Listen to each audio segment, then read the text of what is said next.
Napakamura at mabibili sa inyong suking tindahan. Alam na kaya ng mga otoridad ang bagong gamit sa acetone? Ang kawalan ng tubig hindi na lang pala sa Metro Manila. Sa Metro Cebu, malaking bahagi na raw ng populasyon ang sumisigaw ng tubig. Prinsesang pareho raw ni Gabriela silang sa tapang. Mas matanda nga lang ng ilang milenyo. Pero may chismis, katang-isip lang daw si Prinsesa Urduha. Personal naming inalam. Sinaliksik ang bawat anggulo.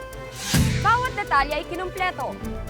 Ang lahat ng yan ay nakatala Sa Reporter's Notebook.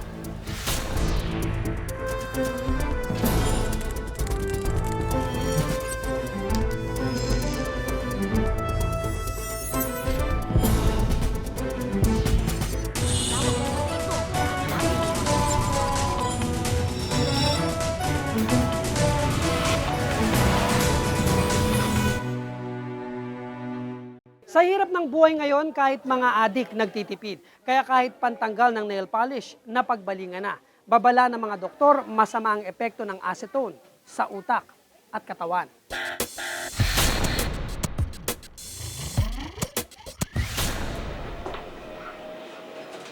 ₱15 taong naging manikurista si Ninita.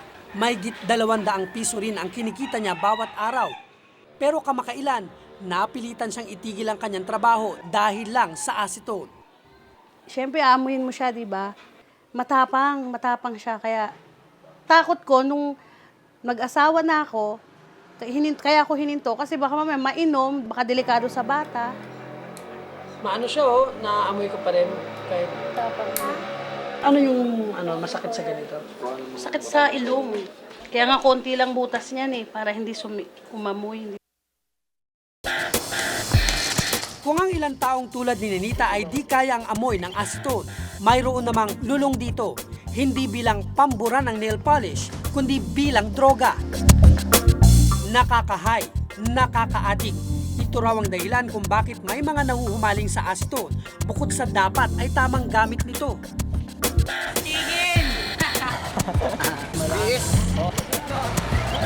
Ang grupong SBS, isang gang ng mga kabataan sa Malate. Ang magbantay ng mga sasakyan ang kanilang trabaho.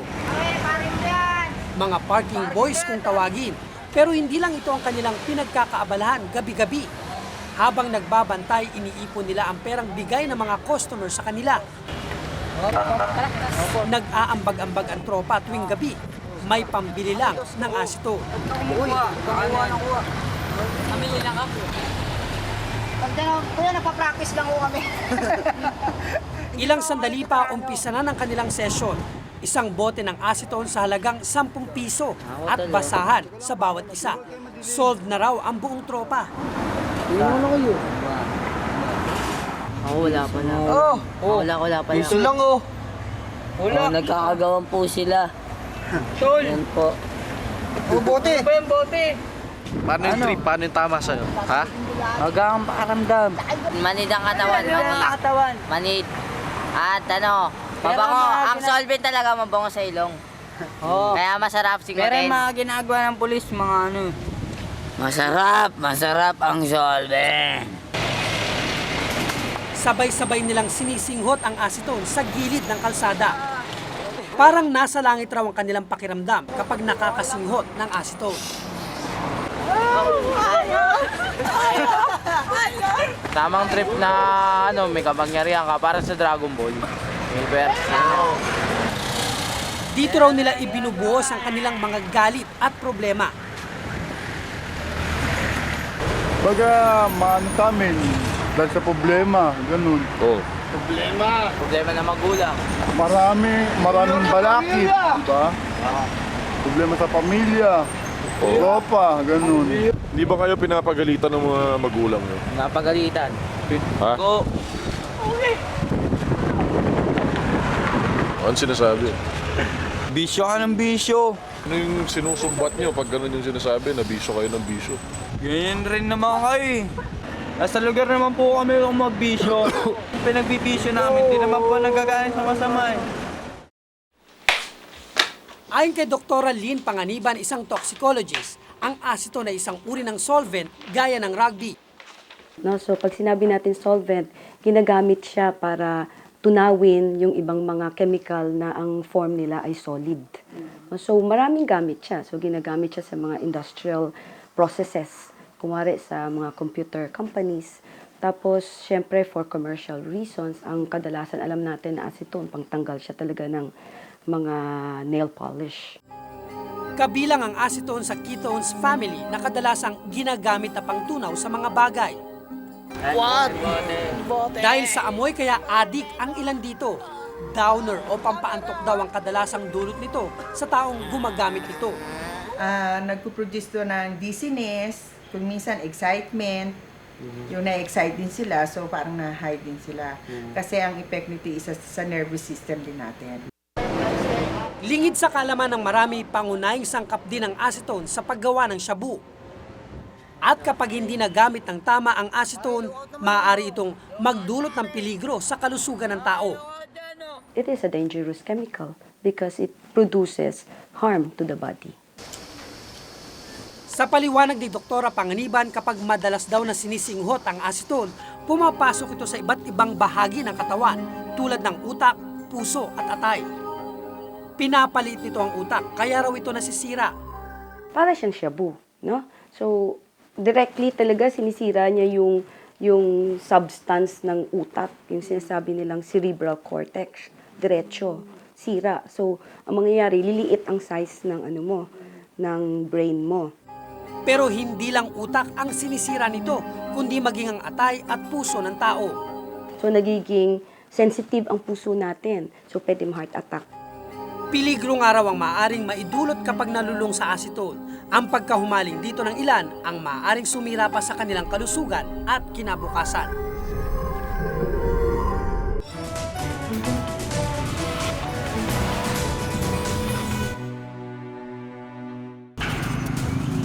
Tila lumalawak ang bilang ng mga nahuhumaling sa acetone sa pagpapatuloy ng Reporter's Notebook. Matamis.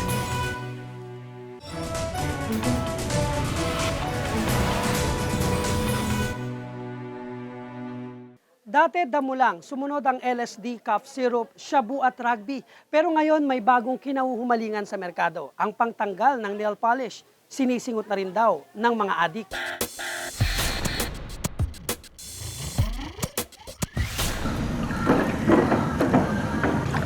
Mahigit 3 taon ng bangkero si Mang Igoy, di niya tunay na pangalan. Sa kanyang edad na 40, nahumaling siya sa acetone. Mahigit 2 taon na raw siyang adik dito. Sa mga kasama niyang bangkero raw siya natuto nito. Kaya naman halos araw-araw kung gumagamit daw siya ng acetone. Tulad ng ilan, dito raw niya ibinubuhos ang kanyang mga problema sa buhay. Magandang ng sarili ko, kondisyon. Limot ko lahat yung bagay na dapat na yung mga pinoproblema para baliwala. Bawat araw iniipon daw niya ang kanyang kinikita sa pagbabangka para lang makabili ng acetone. Dahil sa kanyang edad, naisip-isip na raw ni Mang Igoy na itigil ang kanyang bisyo. Ay nararamdaman ko naman sarili ko na para iba talaga kaysa doon sa hindi sa dati kong sitwasyon, hindi ganun. Ang barkada naman ni Rico at Mambo, mga nasa high school, minsan ang sinubukan ng acetone. Hindi na raw nila ito natigilan. Parang langit nga daw ang trip ng acetone, kaya nila ito binabalik-balikan. Pag tinira niyo yun, para rin mo kayong lumulutang, masarap po pakiramdam. Pagkagaling sa eskwela, diretso na sila sa bahay para makasinghot ng acetone. Last din talaga, yun lang ho ang murang pang Hindi mo namin kaya presyo ng mga mahal na pang acetone kahit saan makakabili ho kayo.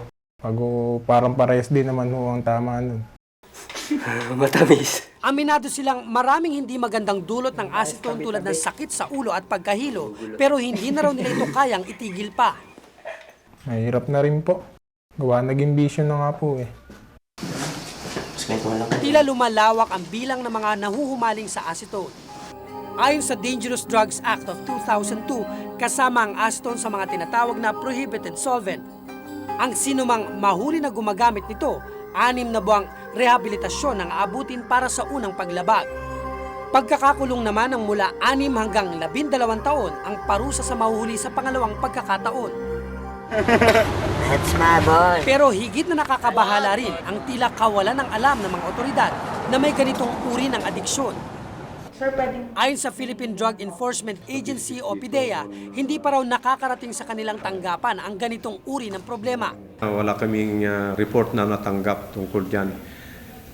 I think ang reason doon, it's not because na walang mga kabataan na gumamit ng acetone. Kung hindi, ang binabantayan talaga ay yung rugby at iba pang mga droga. Like yung shabu, marijuana, ecstasy. Dahil hindi pa gaanong masasabi nating serious yung problema na yan tungkol sa acetone abuse. Bagamat agad na paiimbestigan daw ito ng PDEA, maraming bagay pa raw ang kanilang unang tinututukan. Kung makikita namin na matindi na rin itong problema sa acetone, bibigyan din namin ng kaukulang pansin. Ayon naman sa Anti-Drug Task Force ng NBI, madali raw kasing nakakabili ang kahit na sino ng acetone kahit saan, kaya mahirap itong mamonitor. Ito dapat ibenta lang to doon sa talagang gumagamit nito. But nagkaroon nga ng mga outlets na yun ang nagbebenta in very small quantity.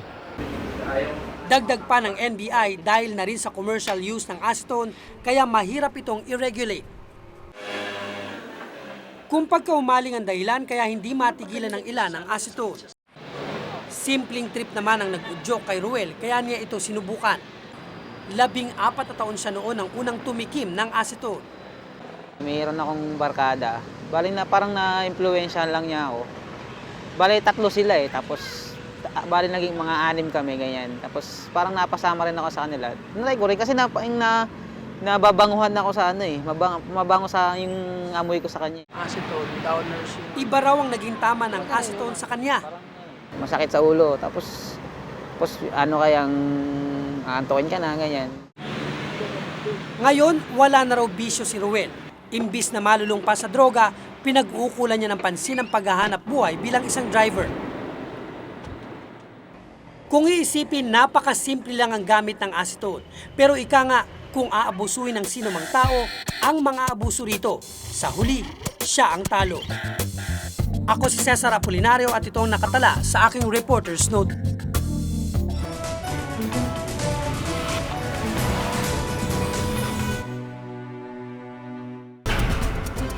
Prinsesang sikat sa kasaysayan ng Pangasinan, katang-isip lang daw? Ang kwento ni Prinsesa Urduha sa pagbabalik ng Reporter's Notebook.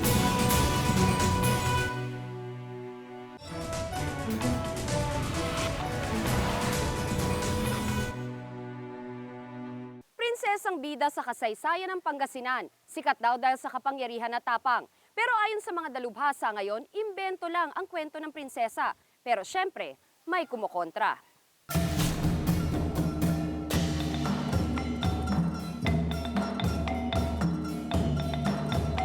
Noong ika-14 na siglo, may kaharian daw sa bahagi ng Lingayen, Pangasinan na kung tawagin ay Tawalisi.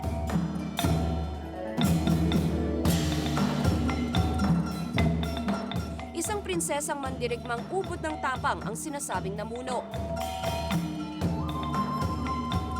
Siya si Prinsesa Urduha, itunuturing na bayani sa Pangasinan dahil sa pagtatanggol niya rito laban sa mga mananakop. Pero ngayon may mga nagsasabing di raw totoo ang kanyang kwento.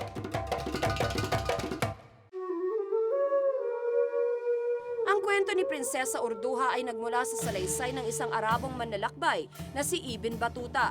Sa kanyang paglalakbay sa Asya, nadaanan daw ni Battuta ang kaharian ng isang Amazona. Nang mabasa ng scholar na si Jose Rizal ang salaysay, sinabi niyang ang Tawalisi ay nasa hilagang bahagi ng Pilipinas. Mula noon ay nagpasalin-salin na ang kwento ni Urduha, mandirigmang prinsesa ng Pangasinan. Philippine Centennial to remember in 1998. Pero noong 1951, kinwestiyon ni Dr. Nicolas Zafra ng UP ang tanggap na kaalaman tungkol kay Prinsesa Urduha. Ipinaliwanag sa amin ni Professor Rosario Cortez ang naging posisyon ng yumaong si Zafra.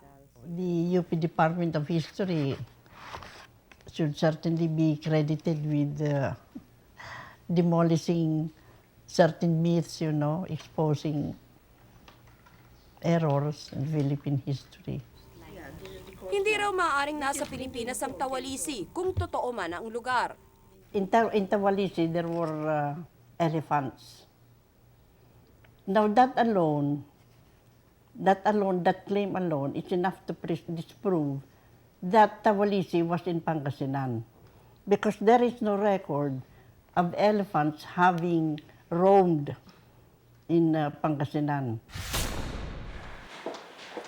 Pati si Professor Maria Luisa Camagay ng UP, kumbinsidong isang alamat lang si Urduha. Tumutukoy siya sa lugar ng yung French Indochina noon or Indochina. So, yun French Indochina is Vietnam, Laos, or Cambodia. Siguro yung tradisyon ng mga Apasona, mas buhay doon. O baka maaring buhay doon, pero hindi sa atin. Myth o mito lamang daw si Prinsesa Urduha. Ito ang opisyal na posisyon ng Departamento ng Kasaysayan ng UP. Pero kung hindi totoo si Urduha, bakit sa ilang material na ginagamit sa pagtuturo ay hinahanay siya kasama ang ibang mga bayani? Idolo ng babaeng ito si Prinsesa Urduha. Maging ang kanyang mga magulang, idolo rin ng prinsesa. Princess Urduha kasi ang ipinangalan sa kanya. Hindi na raw mahalaga ang sinasabi ng ilan na hindi totoo si Prinsesa Urduha.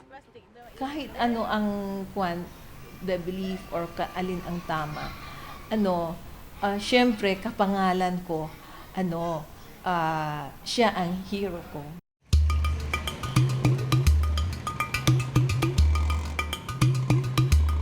Sa bayan ng Dagupan sa Pangasinan ko nakilala si Resty Basa, isang historiador.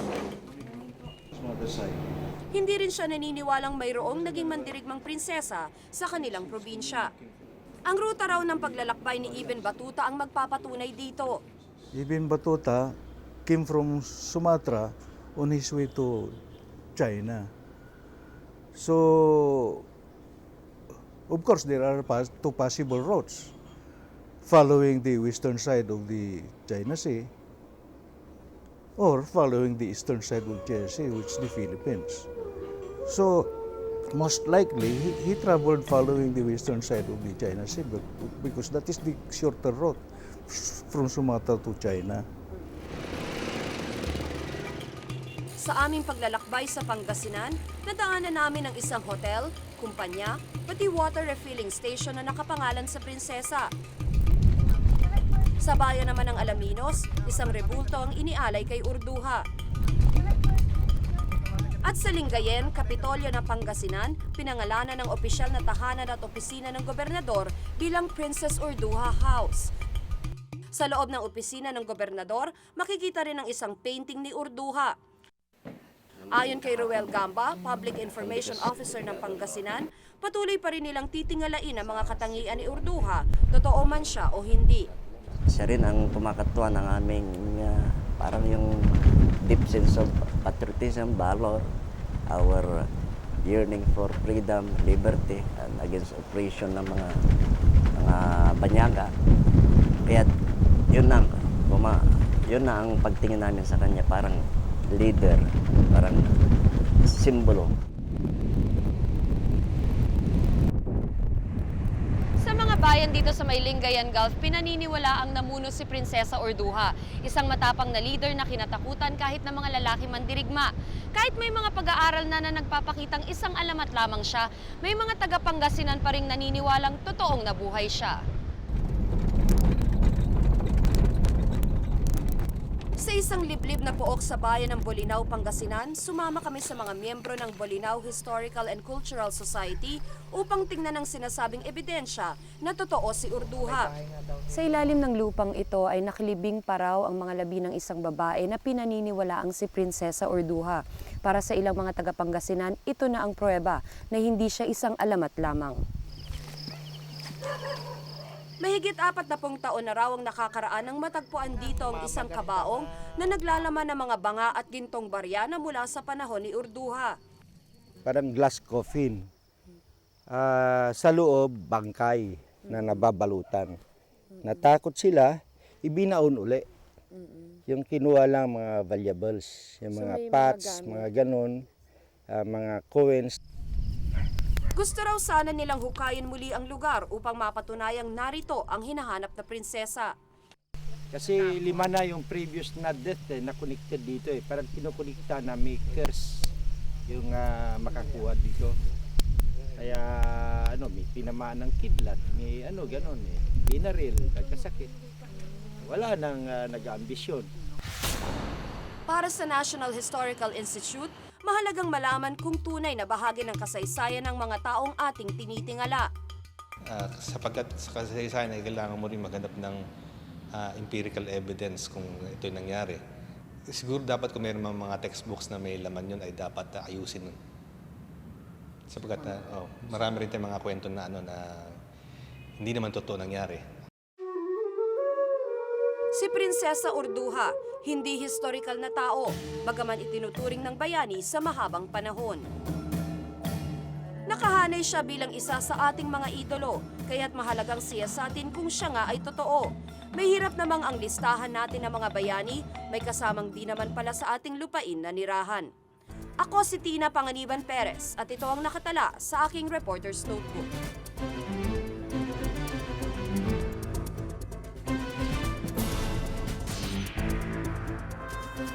Kwento ng mga tigang na lupain at kabahayan sa Metro Cebu sa pagpapatuloy ng Reporter's Notebook.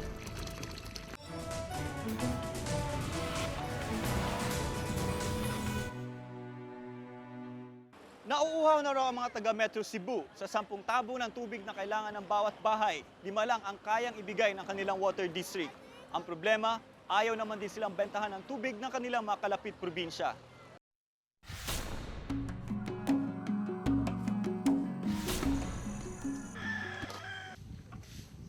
Sa Barangay Busay sa Cebu City, halos hindi pa man tirik ang araw. Si Mang Venerando gising na. 1 oras din siyang naglalakad para lang may magamit ang kanyang pamilya na tubig. Kasi ang spring sa baba, yung bahay namin dito sa taas. Kasi karamihan sa mga bahay dito sa nakalagay sa taas, wala kaming pa mga bahay punta dito sa bahay namin, tubig. Sa spring water reservoir o bukal na ito, kumukuha si Mang Venerando ng tubig.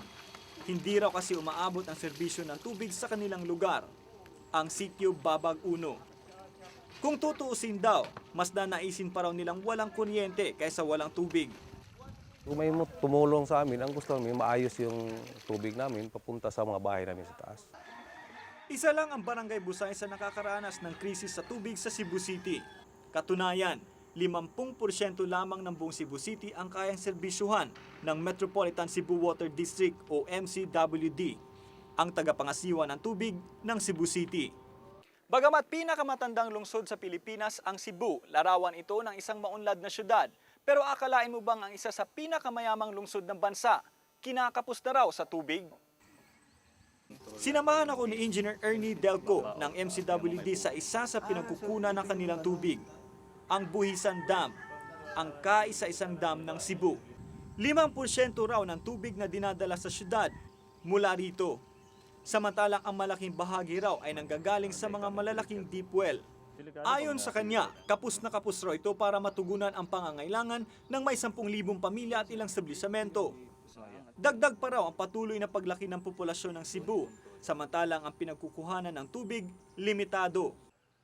If I have to answer yes or no, talagang yes. Pero yung degree of shortage, baka sabihin, grabe ang shortage sa supply. Sa Neville Hills, Busay, Cebu City, nakilala ko si Joseph Libres, isang government employee at may 6 na anak. Kung pagmamasdan, tila wala siyang problema sa paglilinis ng aso, pero ang ginagamit niyang tubig galing sa pinagbanlawan ng mga nilabhang damit. 20 taon na raw silang nagtitiis at nagre-recycle ng tubig.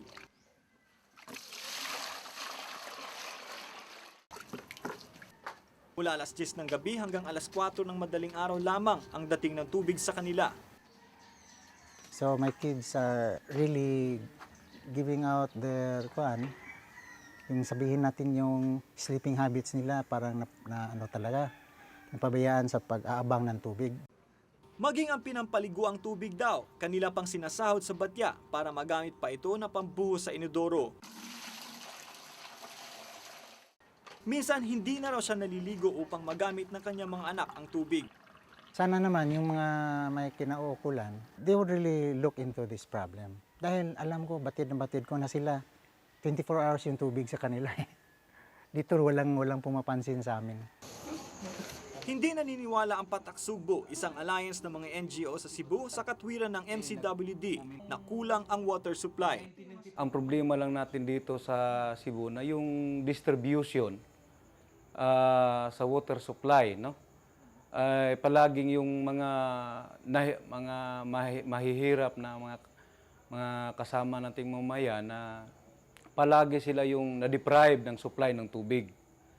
At iba pa yung mga maliliit na mga areas, maliit na subdivision. Kasi pag nag-supply ka doon sa hotels or sa MEPS halimbawa, malaki ang revenues natin dyan on a per cubic meter kasi mahal yung binabayaran nila.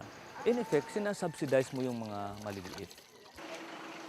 Dagdag pa ng Patak Sugbo, wala raw dapat diskriminasyon sa pag-supply ng tubig. Mahirap man, mayaman man, o mga nasa business sector man, kailangan niya magbigay siya ng pareha ng supply ng tubig, sufficient supply ng tubig. Handa naman daw tumulong ang lokal na pamahalaan ng Cebu City sa kasalukuyang problema. Yun nga lang, wala pang konkretong plano. That matter has not yet been brought in an official discussion among the councilors with some people from MCWD updating and presenting the status of the available water. Sa kasalukuyang sitwasyon, tila madali itong sabihin pero mahirap gawin. Ang problema sa tubig hindi lamang nararamdaman ng mga Cebuano. Sa Metro Manila, mahigit 12% ang halos wala pa ring supply ng tubig. Yan ang problemang pinapasa ni Jay Corrales, taga Valenzuela. Maglilimang taon na raw ngayon na pilit pinagkakasya ng kanyang pamilya ang tubig na binibili nila mula sa mga nagrarasyon sa kanilang lugar. Pero tila magtatagal pa ng husto ang pagbili ng tubig ni na Jay. Tila taon pa raw kasi ang bibilangin bago makabitan ng linya ng tubig ng MWSS ang nasabing lugar. Ayon kasi sa MWSS, wala raw naidadagdag na mapagkukunan ng tubig para matustusan ang pangangailangan ng mga tao. Ito yung masasolusyonan natin ito kung maglalagay tayong investment. Like yung Laguna Lake, we are planning this year, at saka itong Wawa, na itap din namin sa other source ng water sa Metro Manila. Ang tubig ay buhay. Yan ang kasabihang malimit nating marinig. Kung hindi gagawa ng paraan ang mga kinaukulan sa lalong madaling panahon, kung hindi kikilos at tutulong ang bawat mamamayan, di maglalaon na ito ay maubos. Ako si Dan Campilan at ito ang nakatala sa aking Reporter's Notebook.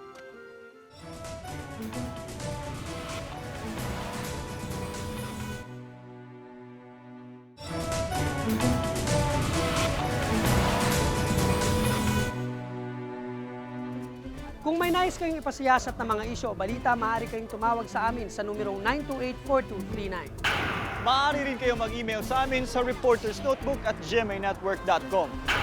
Para sa malalimang pagtingin sa mga issue at balita, samahan kaming muli sa susunod na Martes. Ako si Tina Panganiban Perez. Ako si Dan Campilan. Ako po si Cesar Apolinario at ito ang Reporter's Notebook. Kuya, nakapractice lang ko kami. Hindi pa ako kami tutarano. Ako tayo. Ito lang maro lagi. Di ba kayo madilim?